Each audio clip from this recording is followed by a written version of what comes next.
Imagine walking into a place you own, only to be judged, humiliated, and thrown out simply because of someone's assumptions. This is the story of Rachel Carter, a poised black woman who faced shocking disrespect in her own hotel kitchen, only to reveal a truth that left everyone stunned. What happened next sparked a powerful movement for change, proving that true strength lies in turning pain into progress.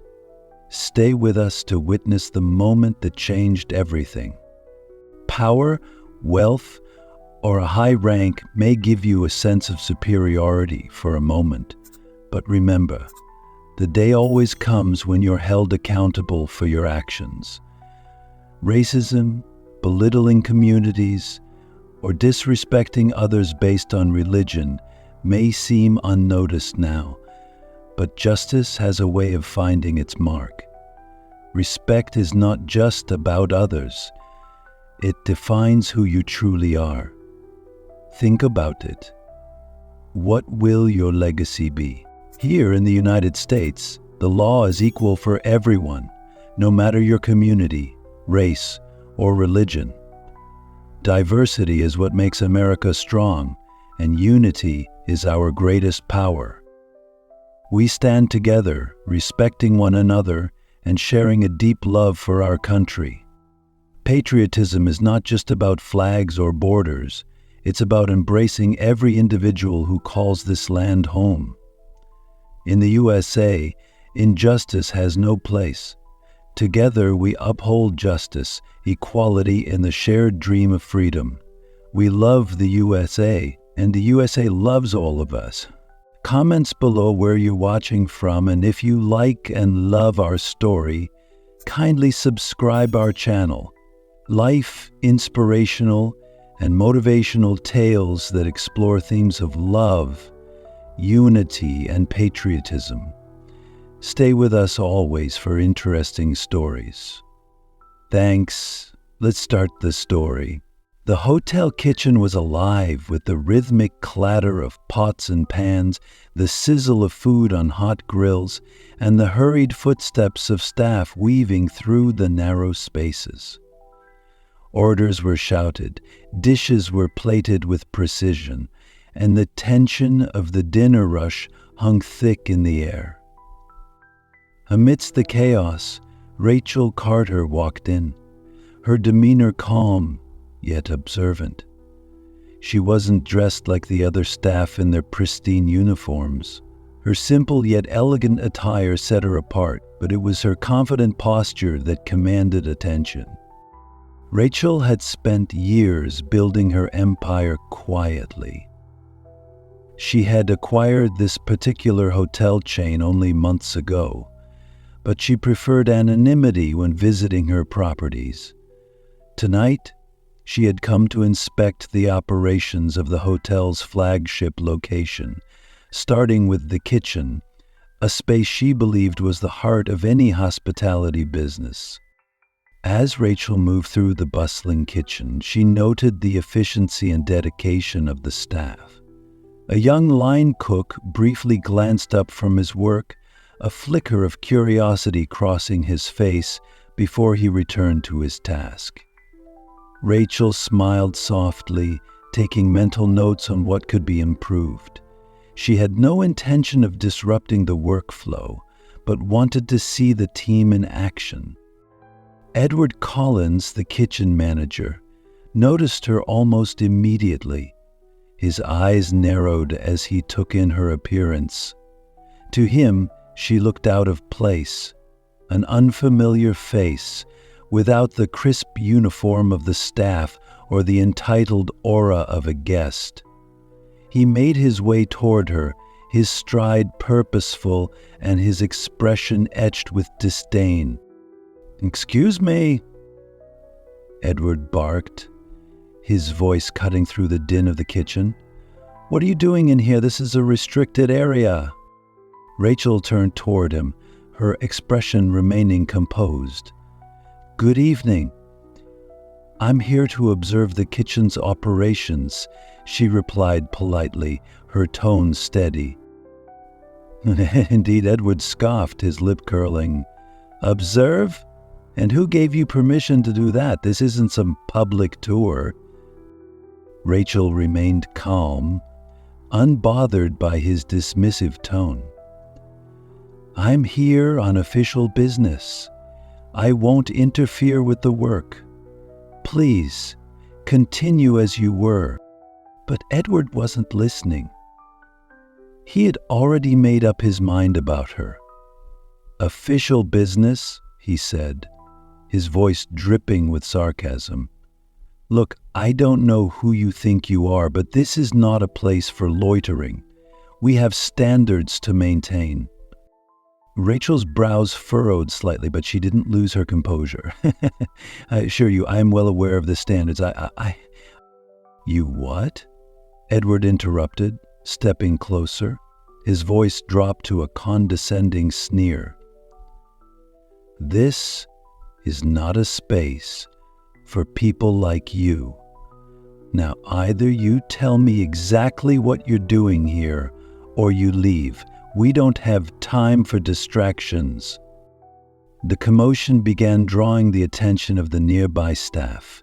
A sous chef paused mid-chop, glancing nervously toward the confrontation. A dishwasher in the corner stopped loading plates, his expression troubled. The kitchen's once fluid rhythm faltered, the tension becoming palpable. Rachel squared her shoulders, her voice calm but firm. I am here to inspect this kitchen. I have every right to be here. Edward's laugh was loud and mocking. Inspect? Oh, that's rich. You inspecting this kitchen? Listen, lady, if you're here for a job application and some charity gig, you can take it up with the front desk.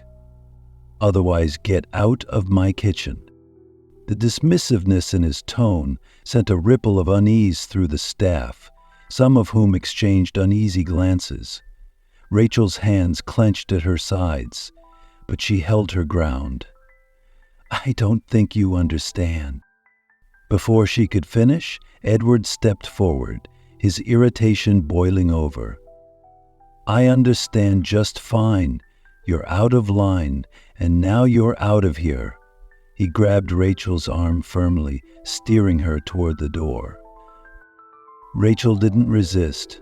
She let him escort her out, her head held high despite the humiliation. As she passed the stunned staff and a few guests who had wandered too close, her expression betrayed a flicker of hurt. Edward shoved the door open, releasing her arm with a finality that made it clear he thought he had done the right thing. The kitchen fell silent as Edward re-entered, a smug look on his face.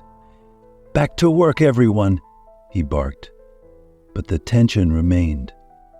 Whispers began circulating, a few staff members looking toward the door where Rachel had exited. Outside the kitchen, Rachel paused for a moment to collect herself. Her composure had barely wavered, but the sting of Edward's words lingered. She took a deep breath, exhaling slowly. As she straightened her shoulders, she noticed a small group of guests and staff clustered nearby, their phones out, having recorded the entire ordeal. Rachel offered them a polite nod before walking away, her steps steady and deliberate. Edward might have dismissed her, but the seeds of the truth had already been planted. She knew it wouldn't take long for the world to see the incident for what it truly was. The hum of the bustling city was no match for the storm brewing online. Rachel Carter left the hotel with her head held high, but beneath her composed exterior, she felt a surge of disappointment and resolve. She stepped into her car and immediately called her legal team, her voice calm but resolute. We need to address this, she said. recounting the incident. Next, she contacted her HR department, instructing them to prepare a detailed review of the staff and management policies at the hotel chain. This wasn't just about Edward, it was about ensuring this never happened again. Back in the hotel kitchen, Edward Collins was basking in his self-righteousness. He relayed the incident to a small group of staff, framing it as a victory for maintaining order. His smug demeanor was met with forced smiles and nervous nods from his audience. Some staff members, however, exchanged uneasy glances. They couldn't voice their disapproval outright, fearing Edward's temper and authority. A sous chef muttered under his breath, "She didn't even do anything wrong," but the comment was swallowed by the clatter of dishes. Meanwhile, the real fallout was unfolding far beyond the hotel's walls. Guests who had recorded the altercation began posting their videos on social media. Within hours, the footage had gone viral, capturing every second of Edward's arrogance and Rachel's poised but wounded retreat.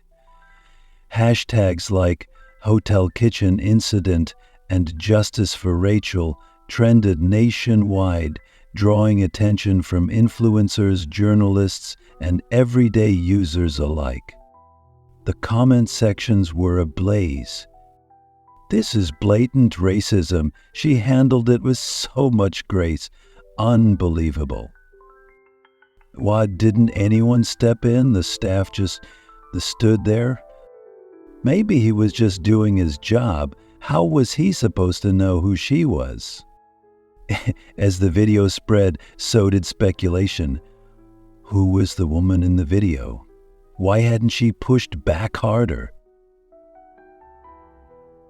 A few viewers recognized Rachel from interviews and public appearances tied to her philanthropic work, and whispers about her identity began to surface. Rachel, however, remained silent. She knew the power of letting the evidence speak for itself. Sitting in her home office, she watched the public reaction unfold while working behind the scenes to plan her response. Her assistant entered the room with updates, noting the growing media interest. "Should I schedule an interview?" the assistant asked. Rachel shook her head. "Not yet. Let the narrative build." Back at the hotel, the staff's unease grew as the day progressed. Edward dismissed the whispers about the video, claiming he was being targeted by keyboard warriors who didn't understand the importance of kitchen security. His dismissive attitude only deepened the divide among the staff. A young line cook confided in a coworker, "I saw the video online. This isn't going away." The hotel's executive team wasn't far behind in realizing the gravity of the situation. The CEO received a call from the PR department late in the evening, informing him of the social media uproar. "We're being dragged online," the PR director said, her voice tense. "This could turn into a PR nightmare if we don't handle it properly." An emergency meeting was called for the following morning. Emails flew back and forth among the executive team, speculating about the details of the incident. None of them had any inkling that Rachel Carter, the woman at the center of the controversy, was their boss and the owner of the hotel chain. As the night deepened, Rachel reviewed the unfolding narrative with her team. She outlined a plan not only to address Edward's behavior, but to use the incident as a catalyst for broader reform within her company. "This isn't just about me," she said. "It's about setting a standard. No one should experience what I did today in my hotel or anywhere else." Edward, oblivious to the storm approaching, retired for the night, confident that the matter would blow over. He had no idea that the woman he had dismissed so casually was preparing to confront him in a way he would never forget. The next morning, the hotel's senior management convened in an emergency meeting. The CEO, Paul Renner, paced the room, reviewing the security footage of the incident. "How did this happen?" he demanded, his tone sharp. "This could ruin our reputation." Heads nodded around the table, but no one had an answer. The investigation moved quickly, with HR conducting interviews with the kitchen staff who had witnessed the altercation. Most employees were hesitant to speak openly about Edward, fearing retaliation. However, a few brave individuals shared enough details to confirm what was already apparent on the footage. Edward had overstepped his bounds and treated Rachel Carter with blatant disrespect. Meanwhile, on social media, amateur sleuths dug deeper into the identity of the woman in the video. A sharp-eyed user found Rachel's LinkedIn profile and posted a screenshot accompanied by the caption, "Wait, this is the woman Edward disrespected? She's the CEO of the entire chain? This is about to get wild." The post went viral within minutes, and the narrative shifted dramatically. Headlines blared across news outlets. Black woman humiliated in hotel kitchen turns out to be the owner? CEO of luxury hotel chain confronted by racist manager. Hotel chain faces backlash after incident exposes workplace bias. The revelation sent shockwaves through the public and the industry alike. Social media exploded with outrage, with thousands of users condemning Edward's actions and calling for his immediate termination. Many praised Rachel for her composure during the incident, with one viral tweet reading, "She could have pulled rank right there, but she walked away with dignity." That's true leadership. Within the hotel, the atmosphere grew tense as whispers spread among the staff. Edward, however, remained blissfully unaware of Rachel's true identity. He continued to justify his actions to anyone who would listen, claiming he was just enforcing protocol. His arrogance began to alienate even those who had initially supported him. "He doesn't even realize how big this is," one staff member muttered to another in the break room. "I heard she's the owner of the entire chain." Rachel, observing the fallout from her office, finalized her next move. She had refrained from making any public statements, allowing the truth to emerge naturally. Now, with the public firmly on her side and her legal and HR teams prepared, she planned to address the incident head-on. Paul Renner, still oblivious to Rachel's involvement, decided to contact her for advice on handling the situation. As he dialed her number, Rachel answered with calm authority. "Paul," she said, "I'm aware of the situation. I'll be at the hotel tomorrow for a staff-wide meeting. Please ensure everyone is present." Paul, not sensing the weight behind her words, agreed and began organizing the meeting.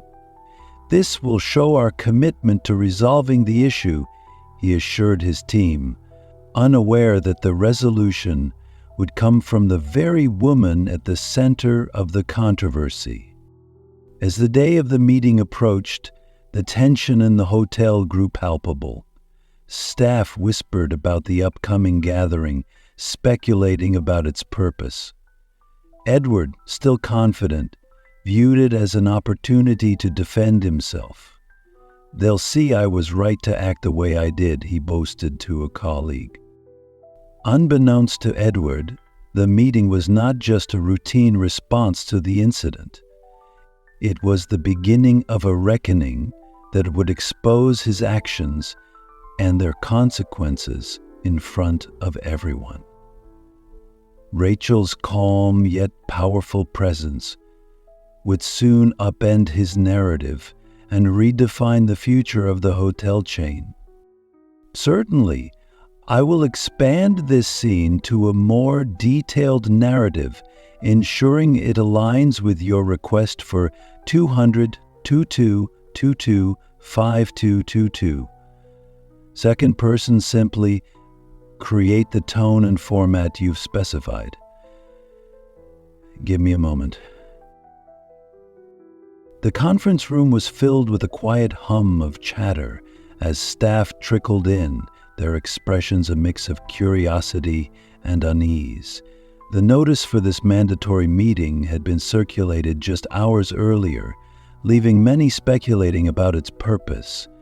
Edward Collins, the middle-aged kitchen manager, sat confidently near the front of the room, his posture relaxed, as if he expected this to be another routine discussion.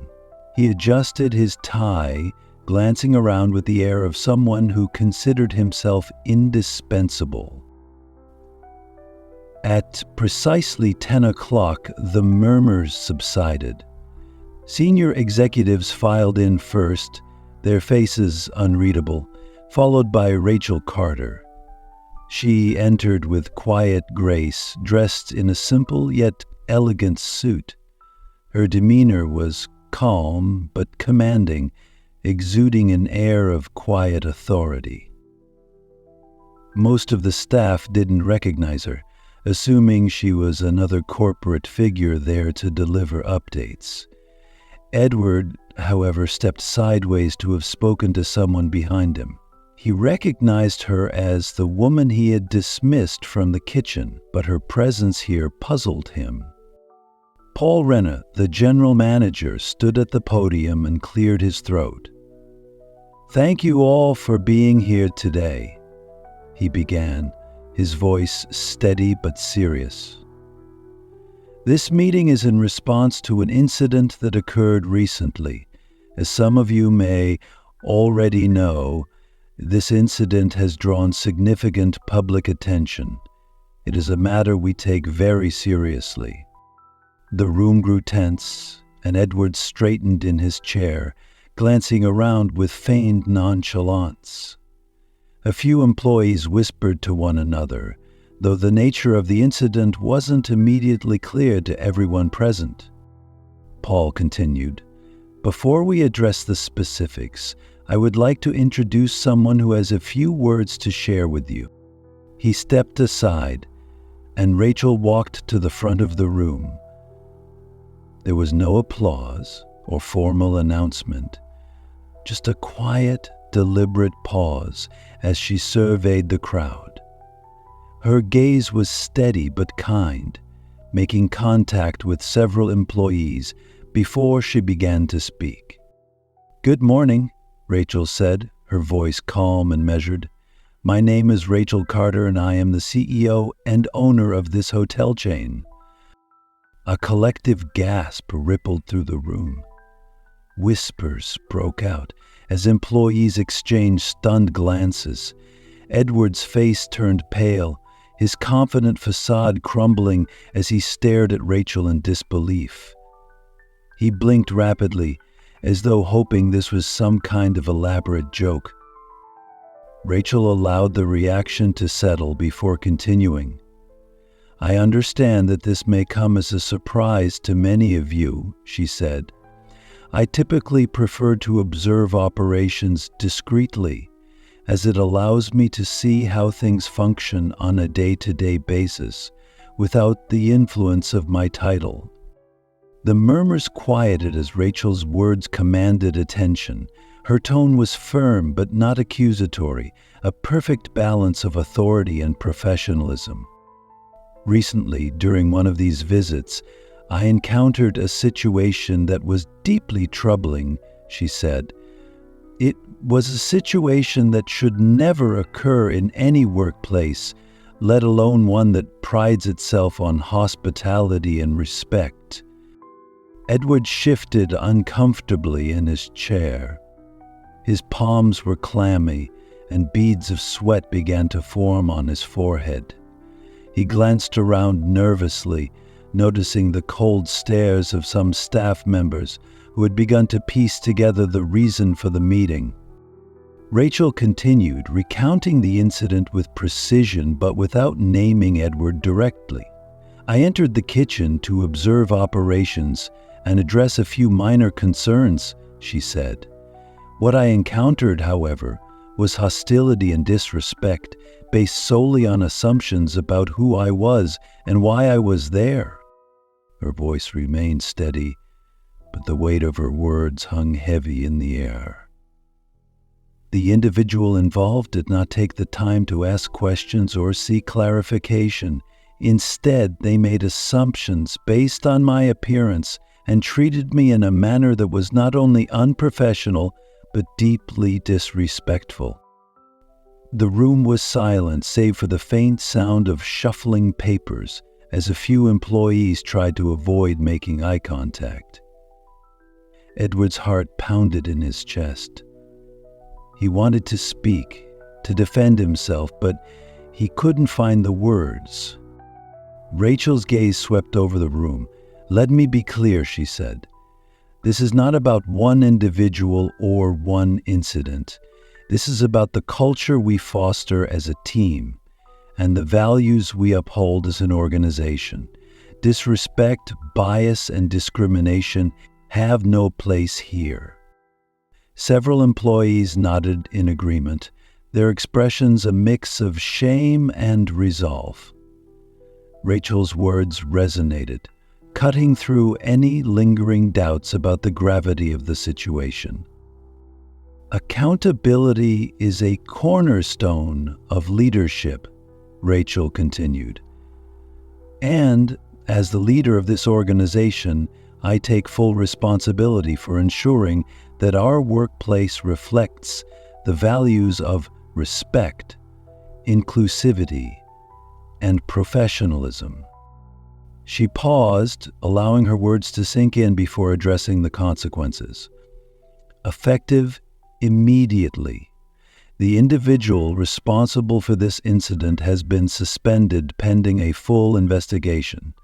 This decision is not about punishment, it's about accountability and growth. We all have a responsibility to learn from our mistakes and strive to do better." Edward's head dropped, his face flushed with embarrassment. The weight of the room's collective judgment pressed down on him. Some of his colleagues shot him pointed looks, while others averted their eyes. Rachel wasn't finished. "In addition to this immediate action, we will be implementing company-wide reforms to address workplace biases and promote a culture of respect. These reforms will include mandatory training on diversity, inclusion, and effective communication for all staff and management." Her announcement was met with a few murmurs of approval. Some employees looked relieved, as though they had been waiting for such measures to be implemented. Rachel softened her tone slightly as she concluded. "This is a learning moment for all of us," she said. "We are not defined by our mistakes, but by how we choose to move forward. I believe in this team and its ability to create a workplace where everyone feels valued and respected." With that, Rachel stepped back from the podium. The silence in the room was deafening, but it wasn't the kind of silence born of tension. It was a silence of reflection and realization. The staff began to understand that this wasn't just about one person's actions. It was about a systemic issue that needed to be addressed. Paul Renner took the podium again, thanking Rachel for her words and reiterating the company's commitment to change. "This is a pivotal moment for us as an organization," he said. "Let's use it as an opportunity to grow and build a stronger, more inclusive culture. As the meeting adjourned, Edward stood slowly, avoiding eye contact as he made his way toward the door. The whispers of his colleagues followed him, a mix of pity and disdain. He felt the weight of his actions and the consequences they had brought. Rachel remained in the room, speaking with a few staff members who approached her to express their support and gratitude. Her calm presence was a stark contrast to the chaos that had preceded the meeting. For many, the day marked the beginning of a new chapter, one where respect and professionalism were not just ideals but practices woven into the fabric of the organization. For Edward, it was the start of a long journey of self-reflection, one that would challenge him to confront his biases and rebuild his reputation. And for Rachel, it was a reminder of the power of grace, leadership, and the courage to demand better.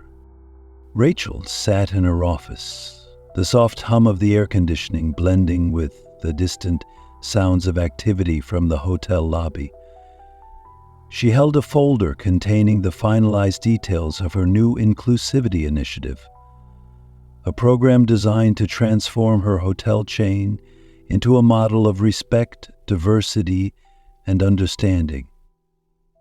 The incident in the kitchen had left a deep impression on her, not just personally, but as a leader responsible for the culture of her organization. Over the next week, Rachel collaborated with HR and external consultants to craft a comprehensive anti-bias training program. The initiative would focus on promoting empathy, dismantling unconscious biases, and fostering an environment where all employees, regardless of rank or background, felt valued. The training would be mandatory for every staff member, from entry-level workers to senior executives. Rachel also introduced an anonymous feedback system, enabling employees to report incidents of discrimination without fear of retaliation.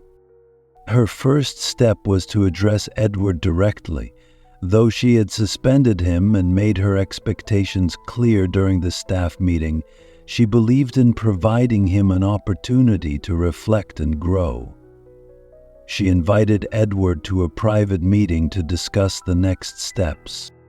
Edward entered the room hesitantly, his demeanor markedly different from the arrogant confidence he had displayed during their initial encounter. He looked nervous, his shoulders slightly hunched, and his gaze lowered. Rachel greeted him with professionalism, gesturing for him to sit.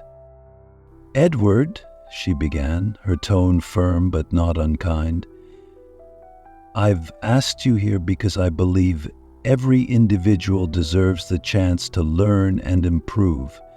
Your actions in the kitchen were unacceptable, but they can serve as a turning point if you're willing to take responsibility and make meaningful changes." Edward nodded slowly.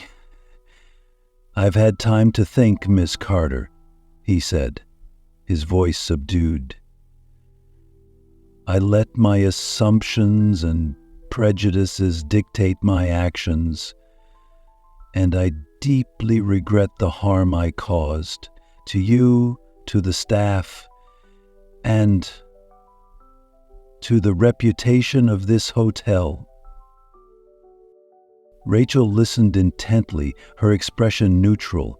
"Acknowledging your mistakes is an important first step," she said. "But words are not enough. The question is, are you prepared to take concrete actions to address the biases that led to this incident?" Edward looked up, his eyes meeting hers. "Yes, I am. I want to make amends and ensure this never happens again." Rachel outlined the conditions of his potential return. He would need to complete the anti-bias training, participate in ongoing mentorship programs, and publicly apologize to the staff for his behavior. Additionally, his performance would be closely monitored for the foreseeable future. Edward accepted the terms without hesitation. "I understand," he said. "I'll do whatever it takes to earn back the trust I've lost." Over the following months, Edward's transformation became evident. He approached the training with genuine effort, engaging actively in discussions and reflecting on the roots of his prejudices. In a staff meeting, he delivered a heartfelt apology, not only to Rachel, but to everyone who had witnessed or been affected by his actions. "I failed to uphold the values this company stands for," he said, his voice steady but filled with emotion. "Thanks to this experience, I've learned that respect and understanding must guide everything we do." Rachel observed Edward's growth with cautious optimism.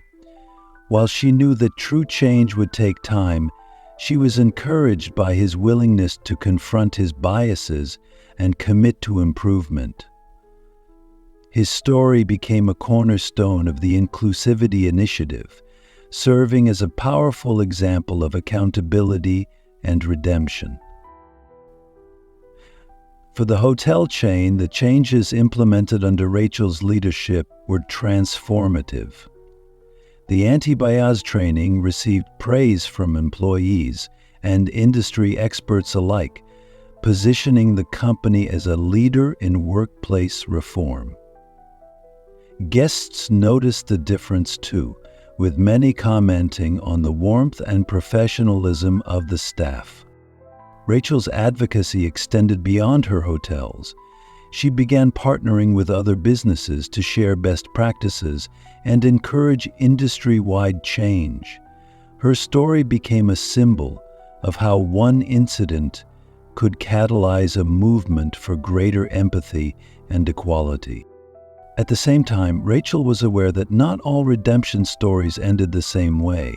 In cases where individuals refused to take responsibility, as a few staff members had done, termination became a necessary consequence. While difficult, these decisions underscored the company's zero-tolerance policy for discrimination. One evening, months after the incident, Rachel stood at the front desk of the very hotel where it had all begun. The atmosphere was different now, lighter, more inclusive. Guests and employees alike seemed to embody the values she had worked so hard to instill. As she watched Edward assist a new hire with patience and kindness, she felt a sense of fulfillment. Later, Rachel walked through the kitchen that had once been the site of such tension. The staff greeted her warmly, their smiles genuine. She paused by the plaque mounted on the wall, a simple yet profound statement etched into its surface: respect, empathy, growth. The foundations of our future. The story didn't end there. Rachel knew there was still work to be done, both within her organization and beyond. But as she left the hotel that night, she carried with her the knowledge that change was possible, even in the face of prejudice and resistance. It began with a single step, a single voice, and the courage to demand better. The cool evening air wrapped gently around Rachel as she stepped out of her car, her gaze fixed on the towering hotel before her. Months had passed since the incident in the kitchen, but its echoes remained vivid. This hotel wasn't just another property in her portfolio. It had become a symbol of resilience, change, and the journey from pain to progress. Tonight, Rachel wasn't here to dwell on the past, but to witness the transformation that her actions had inspired. The hotel entrance bustled with activity, yet there was an air of calm professionalism that hadn't existed before. Staff moved with purpose, their interactions with guests marked by genuine warmth. Rachel paused to watch a porter assisting a family with their luggage, his demeanor attentive and kind. The small, thoughtful gestures spoke volumes about the shift in the hotel's culture. She walked inside. The soft hum of conversation and the gentle clinking of glasses creating a comforting ambiance. The polished marble floors gleamed under the golden glow of the chandeliers, but what stood out most was the sense of inclusivity that radiated through the space.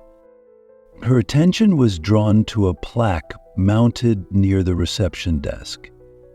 She approached it, her eyes scanning the engraved words. It read, "In honor of Rachel Carter, a leader who chose empathy over silence, inspiring a legacy of equity and excellence." She traced the lettering with her fingertips, memories of the incident flooding her mind. It had been a painful experience, but it had sparked a movement that rippled far beyond this single location. What mattered now was the progress made and the lives touched along the way. Rachel glanced across the lobby where Edward, the former kitchen manager, stood speaking to a group of newly hired staff. His tone was calm, his body language open, a far cry from the defensive, dismissive man she had confronted months ago. Watching him now, Rachel felt a sense of quiet satisfaction. It hadn't been easy for Edward to face his shortcomings, but his willingness to grow had proven transformative. He had taken the anti-bias training seriously, his apologies sincere and his actions consistent with his words. He was now a mentor to new employees, sharing his story not as an excuse but as a cautionary tale about the dangers of unchecked prejudice. The evening's main event was a staff appreciation ceremony held in the grand ballroom. Rachel made her way there, greeting employees and guests along the way. The ballroom was elegantly decorated, the atmosphere celebratory. Employees from all departments mingled, their camaraderie a testament to the unity that had been fostered. Rachel took her seat at the head table, reflecting on how far they had come. The general manager stood to address the room, his voice carrying over the gentle murmur of the crowd.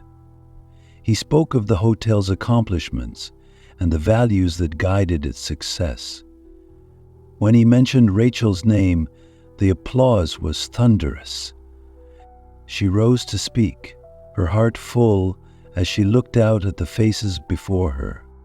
When I first envisioned this company, I dreamed of creating spaces where everyone felt valued, respected, and included, she began. Okay, she began. The incident that occurred here months ago was painful, but it revealed the work we still needed to do. Together, we have turned that moment into a catalyst for meaningful change. Change isn't easy, and it doesn't happen overnight. But with courage, humility, and a willingness to listen, it is possible. Tonight, I want to thank each of you for your role in this transformation.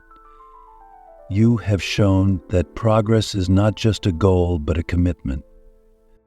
The room erupted in applause, and Rachel felt a wave of gratitude.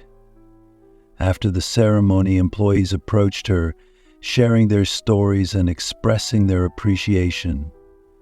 One young woman, a server, said, "Your leadership inspired me to speak up about issues I've faced. It's made such a difference."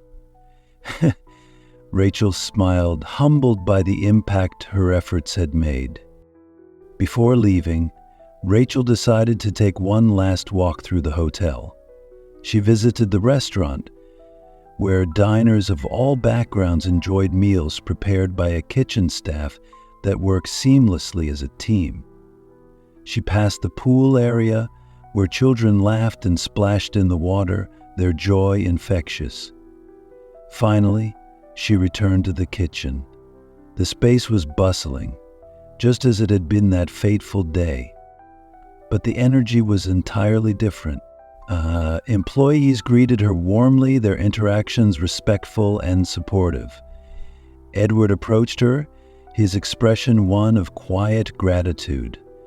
"Thank you for believing in me," he said simply. Rachel nodded, her reply equally simple yet profound. Thank you for proving that belief was well placed." Outside, the night was calm and cool. Rachel stood for a moment looking up at the hotel. It glowed softly against the dark sky, a beacon of what was possible when people chose understanding over judgment, progress over stagnation. She thought of the young girl she had seen earlier, browsing confidently in the hotel's boutique. That girl represented the future, a future Rachel was determined to make better. As she walked to her car, Rachel's thoughts were clear and unwavering. She understood that the journey wasn't over. There were other hotels to visit, other challenges to address, and other minds to change. But tonight, she allowed herself to celebrate. The hotel was thriving, not just as a business, but as a community. Employees who once felt marginalized now felt empowered. Guests who once felt unwelcome now felt embraced. Rachel's final thought before driving away echoed in her heart. True leadership is not about power, but about inspiring change. In the face of prejudice, we have the opportunity to choose understanding and progress. And when we do, we create a legacy that outlasts us all. Power, wealth, or a high rank may give you a sense of superiority for a moment, but remember, the day always comes when you're held accountable for your actions. Racism, belittling communities, or disrespecting others based on religion may seem unnoticed now, but justice has a way of finding its mark. Respect is not just about others. It defines who you truly are. Think about it. What will your legacy be? Comments below where you're watching from, and if you like and love our story, kindly subscribe our channel. Life, inspirational, and motivational tales that explore themes of love, unity, and patriotism. Stay with us always for interesting stories.